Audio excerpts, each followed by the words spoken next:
శ్రీ సగర భగీరథ మహర్షి జయంతోత్సవం ఘనంగా జరిగింది. ముఖ్య అతిథిగా మంత్రి పొన్నం ప్రభాకర్ హాజరయ్యారు.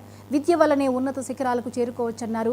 భగీరథ జయంతి సందర్భంగా సగర సంఘం వారికి శుభాకాంక్షలు తెలిపారు. దేశానికి రోల్ మోడల్గా తెలంగాణ కుల గణన సర్వే చేసిందని, ఈ విషయం కిషన్ రెడ్డికి తెలవడం లేదని ఆరోపించారు. జనాభా లెక్కలు చేసే అధికారం కేంద్ర ప్రభుత్వానికే ఉందన్నారు. కులాల లెక్కలు తేల్చే అధికారం రాష్ట్రానికి ఉందన్నారు.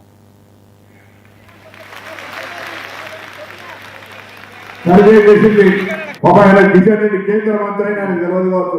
మేము జనగణన చేసామంటలేదు, దేశంలో క్యాష్ సెన్సర్ చేయలే, క్యాష్ సర్వేనే చేసినాం. మేము తప్పు చెప్తలే, కుల సర్వే చేసినామంటారు. కులగణన ఇట్స్ వర్డ్. జనగణన అంటే జనాభా లెక్కలు చేసే అధికారం కేంద్ర ప్రభుత్వానికే ఉంది.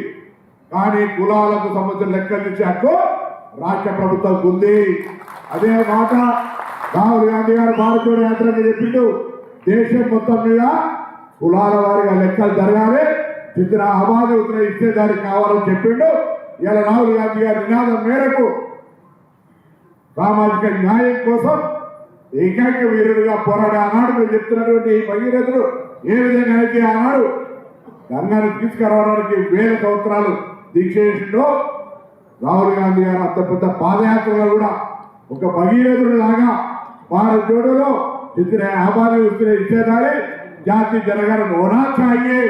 जरूर आप नहीं करें तो हम करके दिखाएंगे అంటే ఇలా తెలంగాణ ప్రభుత్వం చేసి చూపెట్టింది.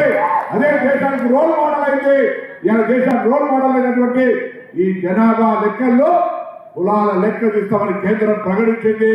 ఇది తెలంగాణ విజయం, తెలంగాణ బలహీన వర్గాల విజయం, తెలంగాణ ప్రజల విజయం. కాబట్టి ఇలా మనందరం కూడా రాహుల్ గాంధీ గారికి ధన్యవాదాలు చెప్పాలి. అదేవిధంగా రేపు రాబోయే కాలంలో తప్పకుండా జస్టిస్ సుదర్శన్ రెడ్డి గారి ఒక కమిటీ చేసినాం.